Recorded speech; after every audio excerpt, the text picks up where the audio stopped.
Ashwell Prince scored 100, but it still wasn't anywhere near enough for Lancashire, who comfortably lost their latest Yorkshire Bank 40 contest at the Group B leaders Hampshire by 9 wickets with 6 overs to spare, thanks to an awe-inspiring and undefeated 150 from Michael Carberry, a competition best for him.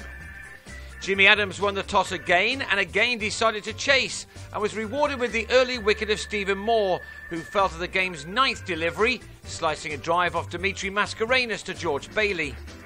Lancashire made a sluggish start and were 2 down at the start of the 8th over with 29 runs on the board when Stephen Croft nicked Mascarenhas behind, a big moment for academy keeper Tom Alsop, who had the gloves while waiting for Michael Bates to arrive at the ground. Bates had been called in last minute as a replacement for Adam Wheater, who was struggling with a side strain. Otherwise, this was the Hampshire team we've come to expect in one-day cricket of late, one which has again started their one-day season extremely well. Their attack was held up now by both Prince and Carl Brown, who looked in good nick again following his exceptional 80 at the weekend on a turning pitch in Manchester, where few other batsmen were able to score many runs. Brown struck the first 6 of this match, some shot that in the 15th over, a good one for the Lightning, who were just starting to pick up the pace. Their 100 came up in the 20th over, by which time Prince had reached his fine 50, getting there with a free hit off which he could only score a single. His half-century had arrived off 49 deliveries and had included 6 fours. It was the 30th time he got at least that far in his List A career. Setting challenging totals in this 40-over competition relies on developing strong partnerships, and after their indifferent start, that's just what Prince and Brown were doing now. Given Hampshire's one-day record over the last couple of years, they knew that they had to keep their pedal to the metal. To that end, Brown cleared the ropes for a second time, this time off Irvine, while Prince followed suit off Liam Dawson as these two took their stand to 112 in 17.5 overs. That put the Lightning on 141 for 3 in the 25th. Brown had played his part, certainly, in making 44. That's where his innings ended as he swept Dawson, but only as far as Chris Wood.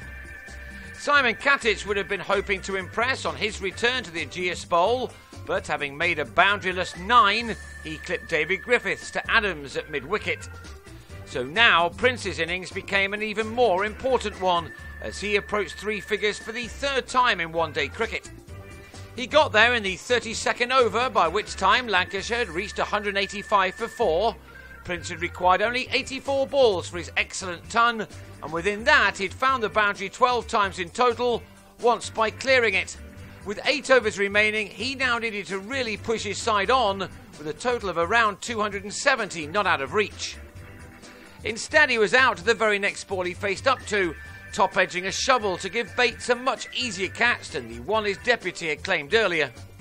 Hampshire then did really well to keep a lid on some of the extraordinary hitting you sometimes see at the end of an innings these days.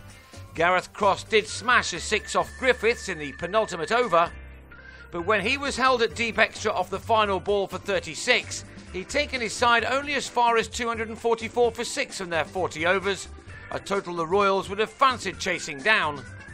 And fancy it they did, as Carberry, in wonderful form in this summer's Yorkshire Bank 40 competition, and James Vince, who's not been too shabby himself, got their side off to a rip-roaring start with a partnership of 77 in the first 10.5 overs.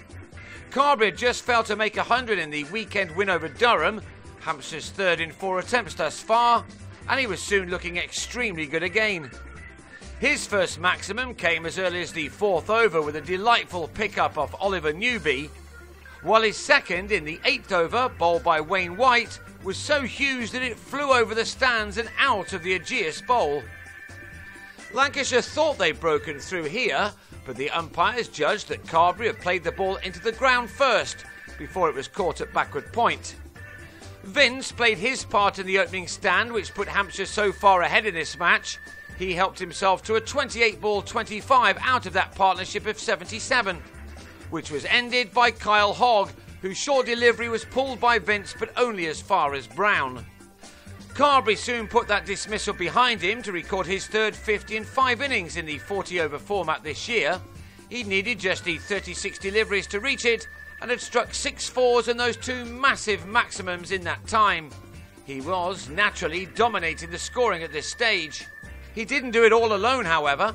Adams is the kind of player who scores consistently in this form of cricket without making too many headlines. He and Carberry were soon ensuring that there was no way back for the visitors. By the halfway stage of their reply, they'd already knocked off 143 runs of the target. A powerfully hit flat six now took Carberry into the 80s, and he looked in unstoppable form. A form he maintained throughout the chase. By the time the 23rd over began, he was already into the 90s and the runs required were down to the 80s. Not one of the Lancashire attack had an answer to him, a far cry from the kind of performance they put in with the ball in defending a small total against Surrey at the weekend. A second successive back foot boundary off Simon Carrigan took Carberry to the 5th 100 of his one-day career, and this must have been amongst his best. He'd required just the 77 deliveries to get to three figures in less than an hour and a half of batting. In that time, he'd found the boundary rope 13 times and had cleared it on 3 other occasions. With Adams also going along rather nicely, this pair had brought the run rate required to only a shade above 3 runs per over.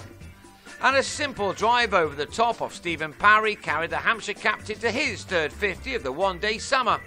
It had been a rather easy one, this being his 5th 4 in an innings lasting 46 deliveries. After all, he didn't really need to rush.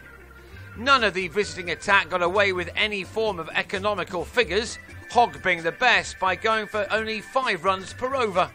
Carberry now took his 6 count to 4, and he then finished off the game with his 5th maximum to go to his 150 off his 115th delivery. Only 1 run was actually required, but Carberry needed the maximum for his 150.